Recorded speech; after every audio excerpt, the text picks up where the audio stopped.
I really like this guy. He comes from Scotland. His name is Chief Moody. Now, Chief Moody does an excellent show, but he's not just an e-celeb. He's not somebody who just seeks to produce shows on Odysee and YouTube. He's not somebody who just wants to talk about issues.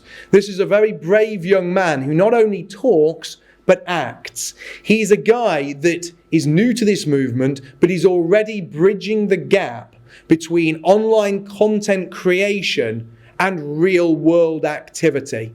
I think he's a fantastic guy. This is his first time speaking at a national event like this. So would you please give Chief Moody a warm round of applause. Good afternoon, everybody. Thank you all very much for coming to this PA conference. This would be my second one. Before I want to start my speech, I just want to say, as Mark pointed out, I do have a podcast going on YouTube. And right now, all I'm thinking of just now is I wish I was behind a keyboard and a monitor. But that's beside the point. Anyway, I'll get started. But actually, no, sorry. Before I get started, actually, I have 3 rules for myself when it comes to this speech, since, of course, being my first one.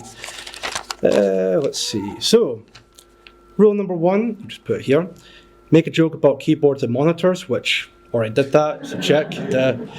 Rule number 2, stay calm, keep your composure, and try not to stutter during your speech. I mean, I'm already shaking just now, but I'll try, you know. What? Finally, rule number 3, please, Moody, for the love of God, do not swear or use profanity during your speech. Anyone who knows me online, I do swear quite a lot, so code of conduct, yeah. Right, then let's, oh no, hold on, there's a side note here. Optics, Moody, optics, right, fair enough, that's fine with me. All right then, so once again, thank you all very much for coming. Today, I want to talk about nationalism, courage, and embracing the struggle. I know there's some people here who may know me already through online and all of that, but for those that don't, I want to take the time to give you my own political journey thus far. My political journey started back in high school. I started as a liberal. Now at the time, I believed everyone should be treated equally and we're all one and the same. We're all one race, the human race. I was a teenager back then, so, you know, give me a break. That all changed around about 2013 to 2014 when Gamergate happened. Of course, I was a bit of a content cuck back then, so again, I started seeing a lot of hypocrisy from the left, especially when it came to free speech. I started watching and following people like Tommy Robinson, people like Carl Benjamin, aka Sargon of Akkad. By the way, has everyone here read Locke? Yeah. I mean, I see everyone's all smartly dressed anyway, so I guess 1 out of 2 isn't bad, so there you go. Many people from that side, like the skeptic sit on that side, if you will. But there was one person who inspired me to become a content creator. And that guy was Marcus Meekin, better known online as Count Dankula. Yes, the guy who made the infamous Nazi pug video. At that time, I didn't think much of it. I thought that it was just a standard internet video just for, you know, the banter and all of that. Nothing to be taken seriously or anything like that at all. Well, what happened to him was a bit of an eye-opener for me, especially when it came to free speech. Now, I know, of course, many of you have your own opinions on him and all of that, which I completely get that. I have my own opinions of him at this point in time. But what happened to him, for me, was it can happen to anybody. And that's why I wanted to start making videos after that. So I started making videos specifically like SIFNAP, anti-SJW videos, of course, the standard. We were all like that at one point, of course. I did that for a while, and then I stopped. I became quite bored of it, making those types of videos, because I felt that the talking points were all being repeated just over and over again. And to me, there never was really a solution to the problem. The only solution I can gather from these SIFNATs was trigger the libs, own the libs. Of course, we all know they've all done and tried that multiple times, even after, like, what, 10 years? The problems are still going, and it's only gotten worse ever since then. And I began to believe that there was no hope left. Until one day, I watched a certain debate on YouTube. I'm sure some of you might have seen this debate. I'm not entirely too sure, especially when it comes to internet stuff and whatnot. And that debate on YouTube was between Sargon of Akkad and Richard Spencer. I'm sure you all remember the infamous moment in the debate when Richard says to Sargon, "You're not as smart as you think you are, Sargon," or Sargon, whoever he says it. And I was quite intrigued by that. So much so, in fact, I decided to look into the dissident right. I started watching people like Millennial Wolves, for instance. I started watching people like Jason Cohn or No White Guilt. People like Mike Pinovich or Mike Enoch at the time. And of course, people like Mark Collett. I remember thinking while watching their videos, and I remember saying to myself, yeah, I agree. I agree with a lot of their talking points. However, I continued being a civic nationalist. That was because of the stigma being an ethno-nationalist. Even to this day, there's still this stigma of being pro-white. So to be on the safe side, I decided to continue on being a civic nationalist. Now that's something to this very day I do regret doing that. I wish I actually had the balls to actually go full on being an ethno-nationalist. But again, the stigma and all of that. That all changed, however, in 2020 with two specific events that year. The first event that was a major red pilling moment for me was during the summer of that year, and that would be the Black Lives Matter peaceful riots.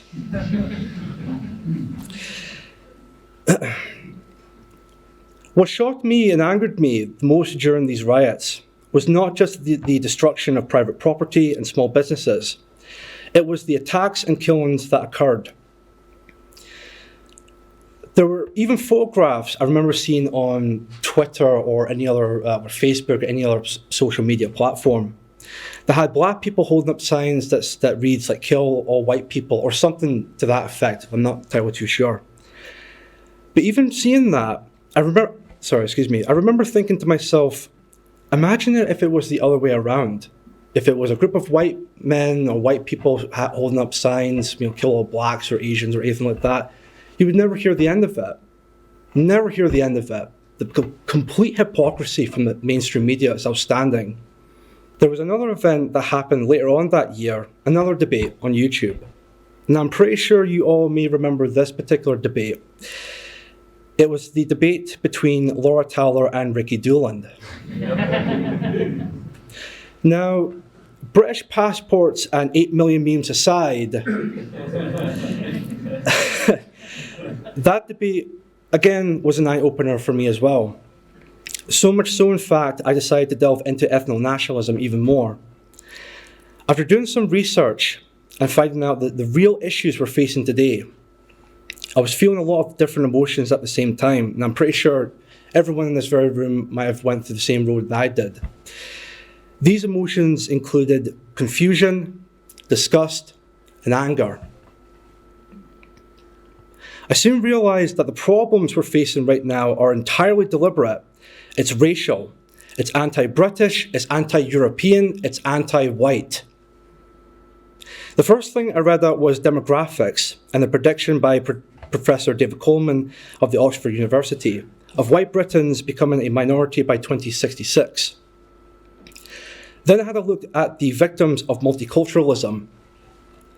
You had victims like Lee Rigby, who was killed by two men of Nigerian descent, all because he dared to serve his own country, whether he agreed with it or not.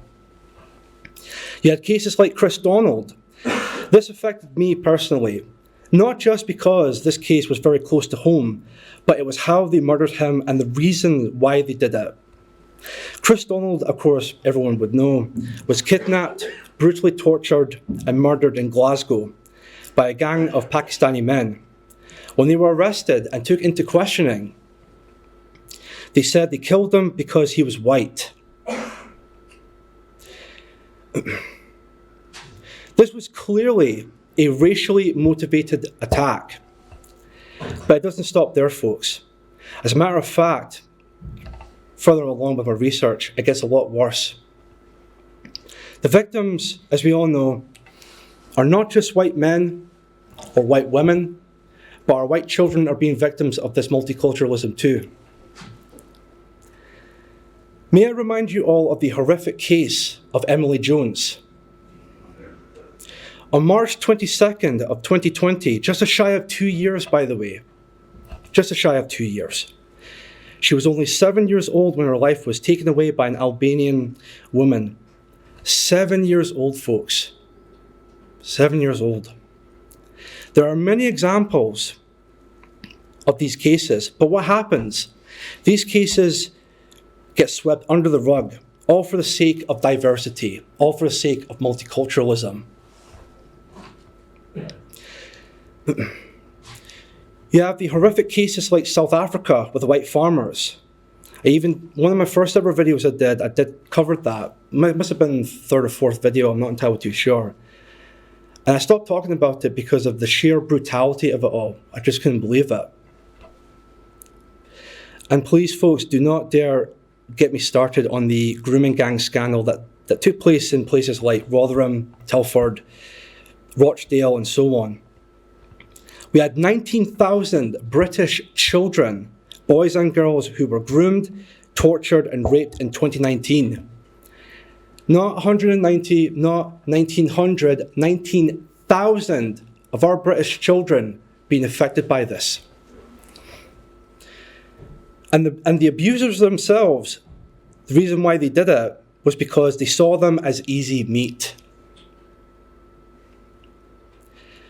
And of course, even with our education system, we even have critical race theory, where our children are being taught to hate themselves, their history, and their culture. Telling them they should be ashamed of themselves, ashamed of their ancestry, ashamed of their history. And of course, even fairly recently, you have news stories of these lefty folks toppling down statues. And all because the statues themselves represent white men of history, especially when it comes to Britain. It was all over the place. You can't get away from it. It's right in your face about it. Well, at this point in time, folks, and I want to tell you all something right now, I'm sick and tired of it. I am sick and tired of my people being treated as second-class citizens. I'm tired of the fact that my people are being treated like scum within their own homeland. I'm sick and tired of these communists dismantling and deconstructing our history and our culture. It needs to stop, and it needs to be called out. Now, after learning all of that, I decided to get involved. I didn't want it to just make videos or live streams and just talk about what's really going on and who's really behind it. I wanted to do something. Not too sure entirely what that would be, but I wanted to do something. I wanted to get involved somehow.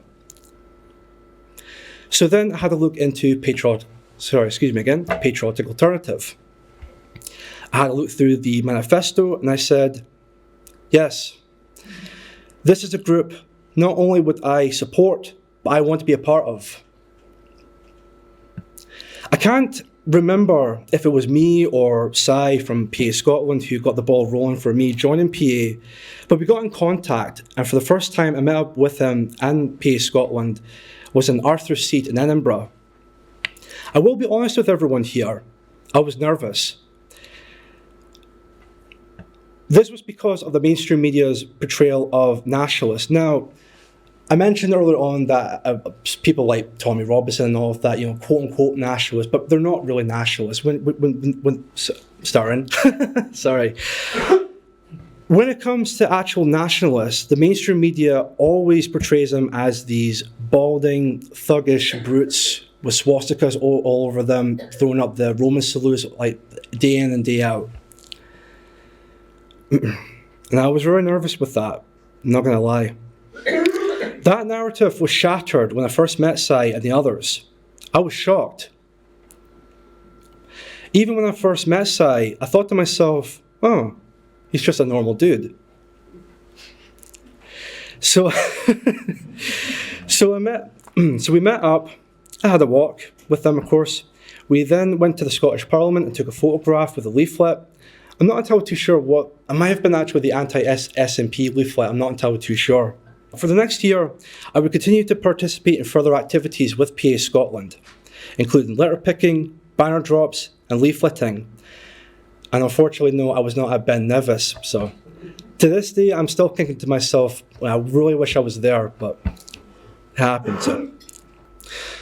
Speaking of which, when it comes to leafleting, the first time I did leafleting, I was a bit hesitant to do it.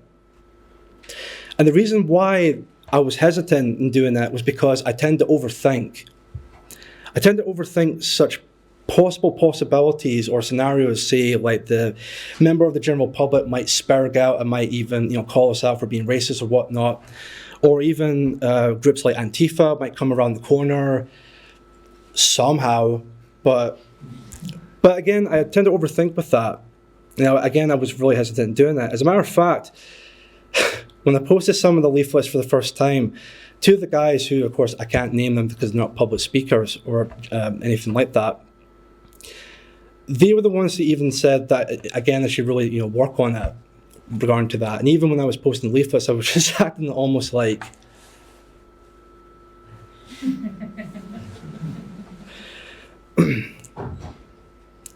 But it was a case of posting leaflets with the sound of crickets. Nothing eventful happened regarding to that. So, at this point, some of you may be wondering, well, that's great, Moody, with your journey to nationalism, but what does this have to do with courage? What does this have to do with embracing the struggle? I'll tell you the answer to that. It builds character. It improves a person. I was never really a confident or active person before joining PA. Never did any activism or anything like that at all. The only thing I can think of was maybe online stuff, but that was it. And even to this day, I would still say to myself, I'm still a bit of a work in progress, but slowly but surely, I'm getting there. Slowly but surely. And for that, I want to thank PA for that. I want to thank most of the guys from, well, not most of them, all the guys from PA Scotland who I look at as brothers. They've done tremendous work over for the past couple of years. And honestly, I'm blessed to have you guys in my life, honestly. I also want to thank all the other regional groups in PA for doing a lot of hard work and actually inspiring me to do a lot more work, not just with PA Scotland, but even just say in person in general, or even say my online content. I also want to thank people like, say, Laura Towler, because to be quite honest with you, without that debate, without even watching her content even after that, I would even go as far as to say I still wouldn't be here just now if it weren't for her. I also want to thank Mark Collett for forming this party to begin with. So honestly, you people, thank you all very much for that. I do believe what brings us together is a strong sense of community. As a group, as a collective, we can accomplish anything. We can. I'll finish off by saying this to you all here today. It's going to be tough. It's going to be really damn tough. I know some of you have already faced that oppression by the state. We have to keep going. We can never stop whatsoever. Our ancestors have poured blood, sweat, and tears into this great nation. And we should never ever give that up whatsoever. Now, in saying that, of course, maybe not today, not tomorrow, not next week, not next month, hell, not next year. But one day, we will win the hearts and minds of the general British people. One day, we white Europeans will rise from the ashes and stand triumphant. One day, we will have our victory because England, Scotland, Wales, and Ireland, hell, the whole of the United Kingdom is a white country. Always has been, always will be. Thank you all very much.